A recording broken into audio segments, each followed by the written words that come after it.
the hadith of the blind man, as narrated by At-Tabarani in his two books, Al-Mu'jam al-Kabir and Al-Mu'jam al-Saghir. A man used to go back and forth to Uthman ibn Affan, may Allah accept his deeds, because of an issue that he needed fulfilled. Uthman did not look into his issue of need. That's because he was busy, not because he didn't care. This man met Uthman ibn Hunayf. So there's two Uthmans in this story. Uthman ibn Affan, he's the third caliph, and another companion named Uthman, he's Uthman ibn Hunayf.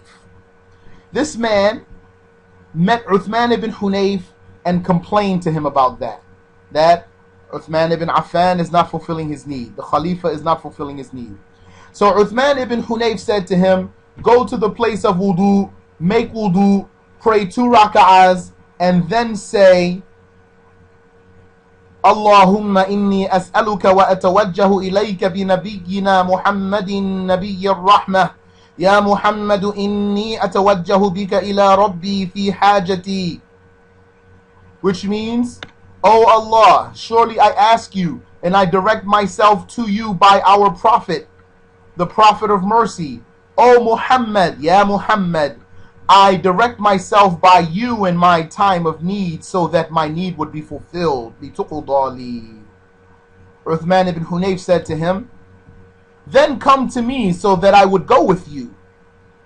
The man left and did as he said, but then went directly to the door of Uthman, the Khalifa. The doorman came and took him by the hand and took him in to see Uthman ibn Affan. He sat him on his carpet and said, the Khalifa said, what is it that you need? So he told him about his need. Then Uthman fulfilled his need for him and said, I did not remember your need until this moment.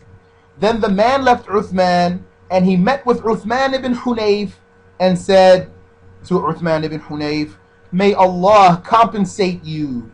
Jazakallahu khaira. He would not look into my need until you spoke to him about me. Uthman ibn Hunayf said, I swear by Allah, I did not speak to him. However, I witnessed the messenger of Allah when a blind man came to him and complained about the loss of his sight. He said to the blind man, if you want, you will be patient, and if you want, I will make supplication for you. The man said, O messenger of Allah, the loss of my sight has surely been a hardship on me, and I certainly have no one to guide me. So he said to the blind man, go to the place of wudu, make wudu, then say these words. And he taught him the dua that contains the words, Ya Muhammad. The man did as he said, and I swear by Allah, Uthman ibn Hunayf says, I swear by Allah, we had not dispersed, nor had the session been long, when the man came to us sightful as if he had never been blind. At-Tabarani judged this hadith as sahih in both of his books, although his habit was not to judge the hadiths as sahih despite the vastness of his book Al-Mu'jam al-Kabir, meaning he didn't say any of the hadiths in his book were sahih, none of them, only this one, just this one only he said was sahih. Our Shaykh said, perhaps Allah inspired him to feel that some people in the future would deviate in this issue, and for that reason he explicitly judged the hadith. This hadith perfectly discredits the claims of the Taymiyun, the followers of Ibn Taymiyyah, that making tawassul or calling upon someone is only permissible if that one were alive and present, or else it is shirk. How so? Number one, within it is evidence that calling on someone is not worship, because the blind man was ordered by the Prophet sallallahu alaihi wasallam to call upon the Prophet sallallahu alaihi wasallam, who would never order someone to worship him. The Prophet sallallahu alaihi wasallam said to him, "Itil mida'ata fatawadda wa salli rak'atayn thumma qul ha'ula'i al-kalimat." Go to the place of wudu, make wudu, then say these words, and he taught the man the dua.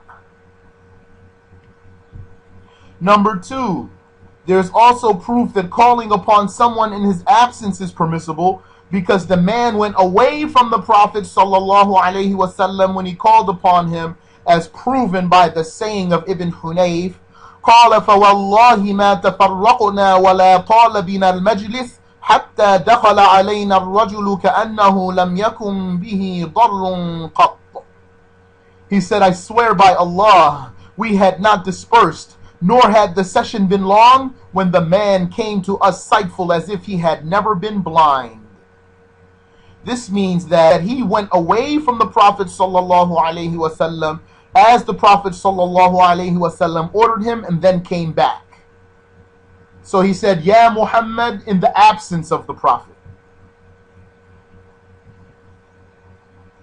3, there is also proof that calling upon someone after his death is not worship, because the companions continued to teach this supplication after the Prophet's death, as Uthman ibn Hunayf did.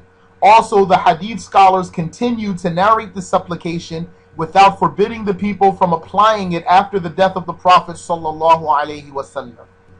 You need to study this information, brothers and sisters, so that it would be embedded into your heart to really understand it. Now you're listening and understanding the lesson. That doesn't mean that if you get into a debate with the Wahhabi that you'll be able to produce all the evidence properly.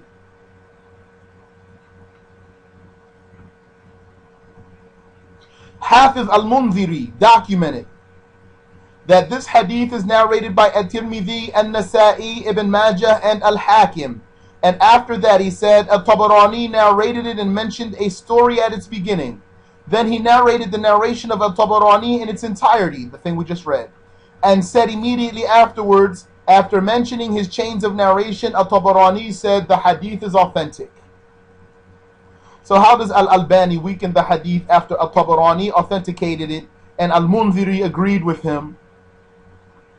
As-Suyuti said in his millennial poem, 1,000-line poem, وَخُذْهُ حَيْثُ حَافِظٌ عَلَيْهِ نَصْ أَوْ مِن مُصَنَّفٍ بِجَمْعِهِ يُخَصْ, which means take it whenever a hafiz has documented its authenticity or documented it in a book specific for the collection of authentic hadiths. This means that the authentic hadith is known by a hafiz, explicitly saying that it is authentic, or by the hadith being in a book dedicated to mention only authentic hadiths. We spoke about this in hadith terminology class, so it should be easy for you to understand if you've been attending those classes. Among what proves the validity of calling upon other than Allah without worshipping that one is what was narrated by Al-Bazzar from the route of Ibn Abbas.